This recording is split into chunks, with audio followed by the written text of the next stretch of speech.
Hey guys, today I wanted to talk to you a little bit about the concept of writing responsibly.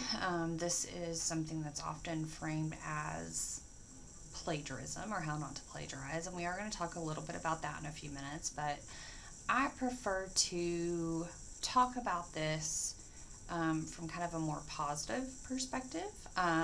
So that's why the title of this is Writing Responsibly. Um, and I feel like this is the class where you guys should really begin to learn about this and practice this. So I know that for several of you, I've written questions about citations in the margins of your paper, your analysis, for example. And I'll probably do that um, throughout the class. And just know that that is me trying to kind of help you think about this in an academic way so that as you go forward into your other classes, you have a good idea of when you need to be citing and when you don't.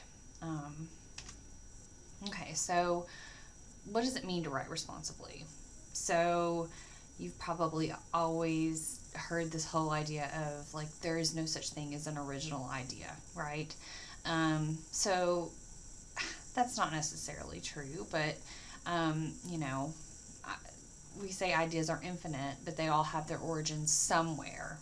So they're someone before you has kind of started this ball rolling.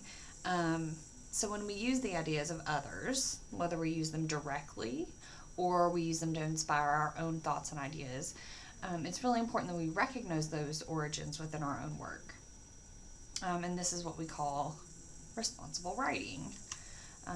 So writing responsibly means a lot of different things to a lot of different people in a lot of different contexts. It's not necessarily going to mean the same thing to you here as it would, for example, in your job. We had a speaker come to campus when I worked at MTSU, and he talked about how he had gone out into different workforces and talked to people about what writing responsibly meant. He went into like a military setting, for example, and talked to people who said, you know, citing in our world is a practice that seems really inefficient. We just want the idea. Don't go telling us where it came from, what the origins are. Just give it to us straight. You know, so when you're thinking about purpose and context and audience, these are all things that you have to consider. So when we talk about writing responsibly here, we're talking about it specifically in an academic context. So in the academic world, writing responsibly often refers to not taking credit for someone else's ideas. And we also often think about this as within the metaphor of joining a conversation. So think about research like joining a conversation that's been going on for years and years. So you walk into this room and everyone in this room has their own idea on the subject. They have their own perspective, their own background, their own opinion, and it's up to you as you enter into this room and join this conversation to be aware of who within this conversation has said what. So that may seem a little bit overwhelming, but keep in mind that there is a system in place to ensure that you don't kind of step on anyone's toes when you start speaking within this conversation. So when you first enter a research field, it's like joining a conversation where you don't know anyone. The people who are talking, they might know each other well. Having some like social anxiety flashbacks right now. So you walk into this group and the other people know each other. They know each other's names. They know each other's backgrounds.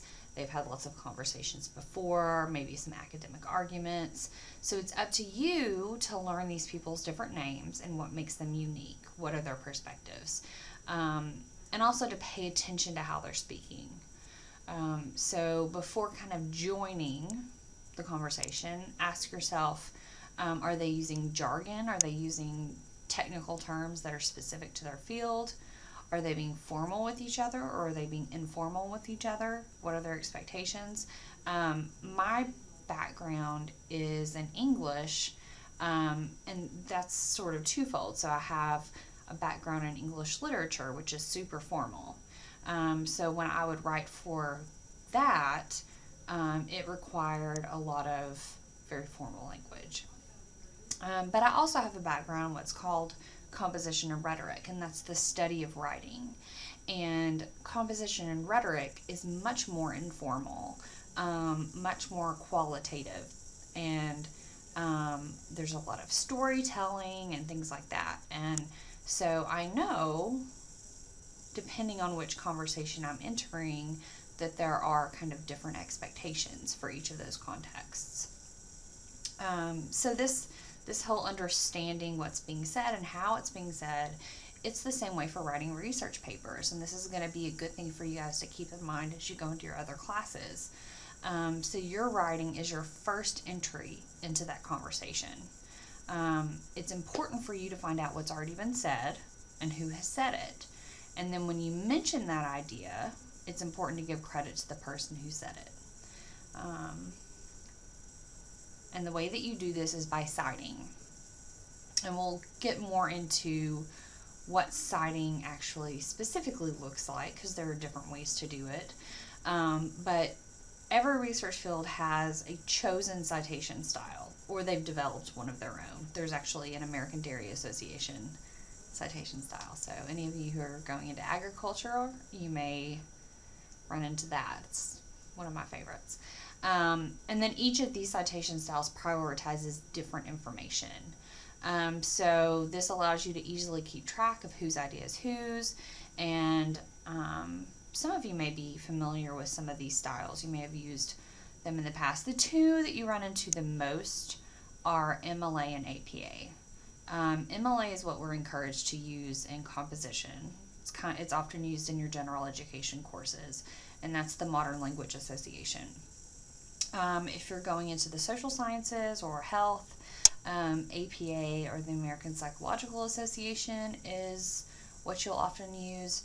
And so when we talk about what's prioritized, in MLA, the who and the where are prioritized. Who said it? Where can we find it? APA, there is some focus on the who, but the big thing with APA is when. So MLA doesn't worry as much about when was this said. If you think about it, that makes kind of sense. If I'm writing about literature, for example, if I'm writing about Shakespeare, sorry Shakespeare fans, I'm not a fan. If I'm writing about Shakespeare, there has been so much said. It's not necessarily as important to find something that's super recent. But if I am in, say, nursing, and I'm writing about a disease, I'm probably not going to want to bring in outdated research. I'm going to want to find something that's up to date and that's much more recent. And so I can show that using the date. Okay, so when do you cite? So the scenarios where you might need to cite another researcher or scholar, there are so many, but they tend to fall into a few major categories. One thing I do want to note here, I think one of the tricky things with citing is going to be the concept of common knowledge. Common knowledge is going to be the idea that it's a piece of information that you can find in a lot of different places. So you can find it like in a lot of different encyclopedias. So it could be dates, major names, things like that, major events in history. My advice to you is when in doubt, cite. You're going to be better off to oversight than to undercite. some other things that you can keep in mind. So even if you disagree with someone in your field, you're going to need to respectfully give credit to that person's ideas. Most of the time, though, you're going to find research that you agree with. That's just kind of how it tends to work out. We kind of gravitate toward that research. Giving credit to other people that you agree with is kind of like, think of it as building up a team. You're building up a team of people who back you up. The more people you have backing up, the stronger your argument is going to seem. So you have all these major names who within a field who are kind of behind you saying, yes, this person's ideas have a lot of validity, a lot of merit. And then sometimes you're going to be siding because you simply need to prove that you're familiar with what's going on in your field. It's important for you to show that you are familiar with these other major ideas. It builds up your ethos as a writer. So some researchers won't take your work seriously unless you've proven that you're familiar with the current research. So that's really important too. So plagiarism, what I call the academic four-letter word. You've probably all heard of the term plagiarism. It's not just something that crops up in academic circles. It's something that comes up about political speeches and journalism all over the place. So it's this kind of big, hairy, scary concept that frightens students, and it can have really serious consequences. So some instructors will say, you're going to rewrite this assignment, but a lot of instructors will give a failing grade on an assignment, or they'll fail a student for an entire course. So it's really important to know what plagiarism is, and then how to avoid it. So plagiarism is using someone else's words or ideas, either intentionally or unintentionally. Examples include, but are not limited to, so that could be presenting the work of others as your own, by summary, by paraphrase, or quotation, and saying, hey, these are my ideas. Cutting material from the internet and pasting it into your assignment without acknowledging the source. Using the ideas, words, data, theories, opinions, outlines, illustrations, or audio-visual material that you find in a print, web, or audiovisual source without acknowledging where those ideas, words, or images came from, or just forgetting to add a citation to ideas that are not your own. So these range. So there's a big difference between forgetting to add in a citation, typically an unintentional act of what I would call academic misconduct, versus cutting and pasting big pieces of text and trying to pass those off as your own. So I've been teaching and working in learning or writing center environments for a long time, and 99% of the issues that I've seen with plagiarism were unintentional. So I think that's why it's really, really important that you guys have a system in place to help you avoid these common research and writing mistakes. So here are some tips, and I want you guys to be practicing these as you're researching. So I want you to become familiar with the rules of citation in your discipline. If you don't know whether something should be cited, ask a teacher, ask someone in the learning center, ask a librarian. There are so many people that you can ask that question of. And I'm here, in this class and also beyond. I have so many students who still come to me with these questions that I've had in the past. I get all kinds of citation questions. So we're going to be working with MLA this semester, but I'm not expecting you guys to memorize any of this MLA stuff. I'm going to show you some resources, and I'm hoping that if or when the time comes for you to switch to APA or Chicago or some other citation style, you will have the tools to kind of switch over and adapt to that new citation style. So become familiar with the rules of citation in your discipline. Know what those expectations are. Keep careful track of your research. This is so important. You're only going to be expected to use 3 resources for this paper. There are going to be papers in the future, though, where you're going to be expected to use much more research, and that can be really daunting. So figure out what works for you. In the past, I've started like Word documents where I have, set up the name of the source, the author's name, and I've, added summary or quotations that I've actually put in quotes to show myself, hey, these are not my own words.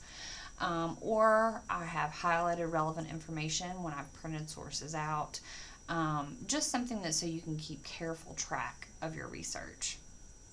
And also something that just makes it easy on you as you're writing, so you can go back and quickly find things. And then have someone familiar with academic citation rules look at your writing until you're comfortable with those rules. And even after.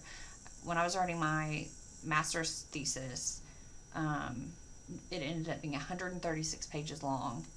And I was terrified that I had accidentally plagiarized something. And I was going into the writing center constantly during those last few months, having tutors look over and kind of assure me that I wasn't accidentally doing that. At all levels, it's something to be careful of. It doesn't matter how familiar you are with citation. It's something that you can easily miss. So I've got some citation resources on here. These are good for MLA, but when you navigate to these, you'll see that there are other citation styles here. So APA, Chicago. So this is going to kind of give you an overview of MLA. Let's see if this will let me open it. It has an MLA style introduction, an overview and workshop, and a formatting and style guide.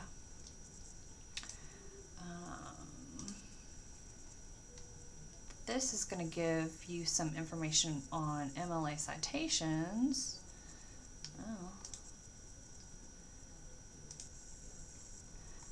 So this talks to you a little bit about MLA citations, and these are also called parenthetical citations because they're in parentheses. So I have a kind of a handout on momentum that really kind of goes over these in a much more kind of compact way, and I'll do another video where I walk you guys through that. And then they also have a link on there, but there is also Emily Works Cited information on here, and these links are all on Momentum under resources. So, and it goes over kind of how to step-by-step set up a works cited entry. So you guys have those resources there to help you. Like I said, I'm here to help in any way that I can. I am not here to catch you guys out for plagiarism. I am here to teach you guys how to do this stuff. So don't be afraid to ask me questions. Don't be surprised if I'm like, hold on, let me get back to you on that, because some of this stuff is confusing and I still have to look up stuff. I'm constantly learning with you guys. So we'll figure all of this out together, and just know that I'm a resource for you this semester and also in future semesters as you guys go into your major discipline classes. So, all right, happy citing.